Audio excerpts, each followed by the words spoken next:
আজকে নিয়ে এসেছি দুটো রেসিপি। রুই মাছটা দেখুন, বাজার থেকে আজ গোটা রুই মাছ নিয়ে আসা হয়েছে। রুই মাছগুলোকে রিং পিস করে কেটে নিলাম নিজের পছন্দ মতো। এতটা রান্না করব না, তুলে নেবো কিছুটা। তুলে নিয়েছি, নুন হলুদ মাখিয়ে নিচ্ছি। ভালো করে নুন হলুদ মাখিয়ে মাছগুলোকে এক সাইডে সরিয়ে দিলাম। এদিকে কড়া গরম হয়ে গেছে, কড়াই তেল দিয়ে দেবো। তার আগে বলে রাখি, মামুনিস কিচেনে আপনাদের সকলকে জানাই স্বাগত। আপনারা আবার নতুন ভিডিওতে চলে এসেছি দুটো রেসিপি নিয়ে। আপনারা ফুল ভিডিও দেখতে থাকুন। ভালো লাগলে অবশ্যই কমেন্টে জানাবেন এবং কী ভিডিও দেখতে চান অবশ্যই জানাবেন। মামুনিস কিচেনের যারা এখনও অবধি সাবস্ক্রাইব করেননি অবশ্যই সাবস্ক্রাইব করে নেবেন এবং ফেসবুক পেজ থেকে দেখলেন পেজটা ফলো করে নেবেন। মাছগুলো দেখুন উল্টে নিয়েছি, এইগুলো তুলে নেব। নিয়ে বাদবাকি মাছগুলোকে ভেজে নেব। ভাজা হয়ে গেছে, তুলে নিচ্ছি। খুব সাবধানে তুলতে হবে, তেলটা খুব গরম হয়ে গেছে। মাছগুলো ভেজে নিয়েছি। এখানে দেখুন কি রান্না হবে দেখিয়ে দিচ্ছি। কিছু আলু নিয়েছি, ডাঁটা নিয়েছি, এগুলোকে কেটে নিলাম, ভালো করে পরিষ্কার করে নিয়েছি। এইগুলো এবার টমেটো কুচি কিছুটা, পেঁয়াজ কুচি আর আদা রসুন বাটা করে নিয়েছি সব। এবার তরকারিটা বসিয়ে দেবো। তেলটা গরম হয়ে গেছে অলরেডি। তেলে পেঁয়াজ কুচি দিয়ে দিলাম। পেঁয়াজটা একটু নাড়াচাড়া করে নিচ্ছি। পেঁয়াজে এবার আলু কাটা ছিল সেগুলো আমি দিয়ে দেবো। আস্তে আস্তে আলুগুলো দিয়ে দিচ্ছি। আলুগুলো নাড়াচাড়া করে নিলাম। এবার এতে কিছুটা রসুন থেতো করে দিয়ে দেবো। খুব বেশি দেবো না, অল্প সামান্য 2 পুঁতি রসুন এখানে থেতো করে দিয়ে দিচ্ছি। প্রথমে দেওয়া উচিত ছিল, এটা মাঝখানে একটু দিয়ে নাড়াচাড়া করে নিলেই হয়ে যাবে।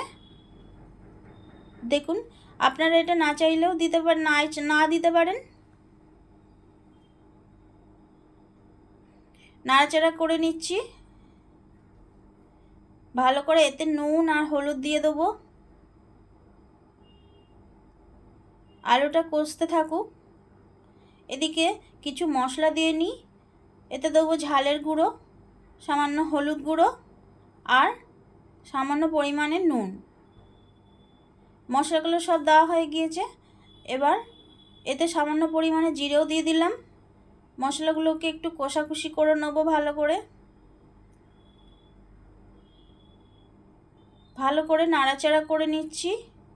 একটু সময় নিয়ে আলুগুলোকে কষে নিতে হবে। ডাঁটার আলুগুলো একটু ভালো করে কষে নিলে ডাঁটা খেতে খুব স্বাদ হয়। এতে কিছু টমেটো কুচি দিয়ে দিলাম। টমেটোগুলি গলা অবধি আমি ভালো করে নাড়াচাড়া করে নেব যাতে টমেটোগুলো গলে যায়। দেখুন কষা হয়ে গেছে, পরিমাণ মতো পানি দিয়ে দিলাম। ডাঁটাগুলো এক্ষুনি দেব না, যেহেতু ডাঁটা গলে যায় ওই জন্য আলুগুলোকে আগে সেদ্ধ করে নেব।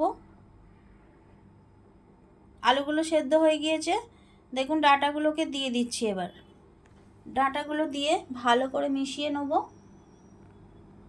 মিশিয়ে চাপা দিয়ে রাখবো। ডাঁটা সেদ্ধ হতে বেশি সময় লাগে না, চাপা দিয়ে রাখলেই আমাদের ডাঁটার তরকারিটা হয়ে যাবে। দেখুন তরকারিটা হয়ে গিয়েছে, নামিয়ে নেব। রেসিপিটা কেমন লেগেছে অবশ্যই জানাবেন। চলে যাচ্ছি পরবর্তী রেসিপিতে। আজকে প্রথমেই দেখিয়েছি রুই মাছ আনা হয়েছে, করে নেব এখানে রুই মাছের রসা। কড়া গরম হয়ে গিয়েছে, দেখুন এখানে সব কিছু কেটে গুছানো হয়ে গেছে। কিছু পেঁয়াজ কুচি, টমেটো কুচি আর আদা রসুন থেতো করা। কড়া গরম হয়ে গেছে, তেল দিয়ে দিলাম। তেলটা গরম হয়ে গিয়েছে, পেঁয়াজ কুচি দিয়ে দিলাম। পেঁয়াজগুলোকে ভালো করে নাড়াচাড়া করে নিচ্ছি একটু নরম হয়ে আসা পর্যন্ত। এতে সামান্য পরিমাণে নুন দিয়ে দেবো। নুন দিয়ে নাড়াচাড়া করে নিলাম। ভালো করে নাড়াচাড়া করে এতে আদা রসুন দিয়ে দেবো যাতে কাঁচা গন্ধ না থাকে। গন্ধটা কাটা অবধি ভালো করে নাড়াচাড়া করতে হবে। আপনাদের কাদের রুই মাছ খেতে খুব পছন্দ করেন অবশ্যই কমেন্টে জানাবেন, বা রেসিপিটি কেমন লাগলো অবশ্যই জানাবেন। সমস্ত মশলা দিয়ে দিচ্ছি, ঝালের গুঁড়ো, হলুদের গুঁড়ো, জিরে গুঁড়ো, সমস্ত পরিমাণে দিয়ে ভালো করে একটু নাড়াচাড়া করে নেবো। সামান্য পরিমাণে পানি দিয়ে কষতে থাকবো। কষাটা ভালো হলে রান্না অবশ্যই ভালো হবে। দেখুন গ্রেভিটা কত সুন্দর হয়েছে। তেল ছেড়ে যাওয়া অবধি আমি এখানে কষতে থাকবো। টমেটো কুচিটা দিয়ে দিলাম। টমেটো কুচিটা লাস্টে দিলেই খুব ভালো হয়। এখানে কষতে কষতে দেখুন টমেটোটা নরম হয়ে যাবে। নরম হয়ে এসেছে, তেল ছেড়ে দিয়েছে। এবার আমি এতে পানি দিয়ে দেবো পরিমাণ মতো। তেল ছেড়ে এসেছে, দেখুন পরিমাণ মতো পানি দিয়ে দিলাম। পানি দিয়ে ভালো করে চাপা দিয়ে দিয়ে কষতে থাকবো। কষাটা প্রায় হয়ে এসেছে। টমেটোগুলো ভালো করে গলিয়ে নিতে হবে। আমি এখানে ভালো করে নাড়াচাড়া করে গলিয়ে নিচ্ছি যাতে টমেটোটা গলে যায়। গালে পড়লে ভালো লাগবে না। দেখুন পরিমাণ মতো পানি দিয়ে দিলাম। মাছটা যাতে ডোবে, খুব বেশি গ্রেভি রাখবো না।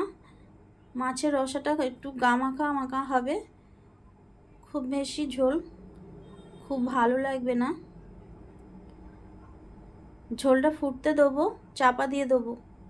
ঝোলটা দেখুন ফুটে গেছে, আর একটু ফুটিয়ে নেব। মাছ বেশিক্ষণ ফোটাতে লাগে না, মাছটা ঝোলে দিলেই হয়ে যাবে। মাছ ভাজাগুলো দিয়ে দিলাম আস্তে আস্তে। এবার মাছের ঝোলে ভালো করে ডুবিয়ে ডুবিয়ে দেবো।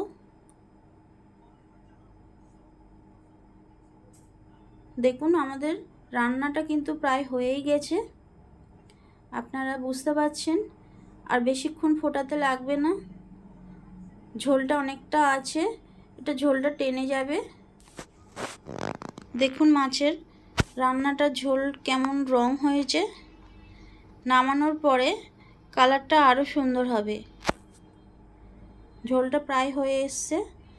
এবার একটু সামান্য ধনেপাতা কুচিয়েতে দিয়ে দিলাম। মাছের রসা, রুই মাছের রসা হয়ে গেছে। আমরা রান্নাটাকে ঢেলে নিলাম। দেখুন রেসিপিটা কেমন হলো অবশ্যই জানাবেন।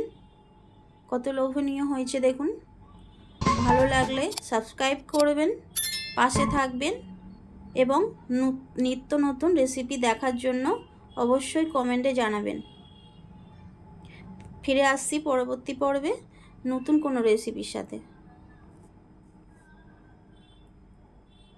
ভালো থাকুন, সুস্থ থাকুন।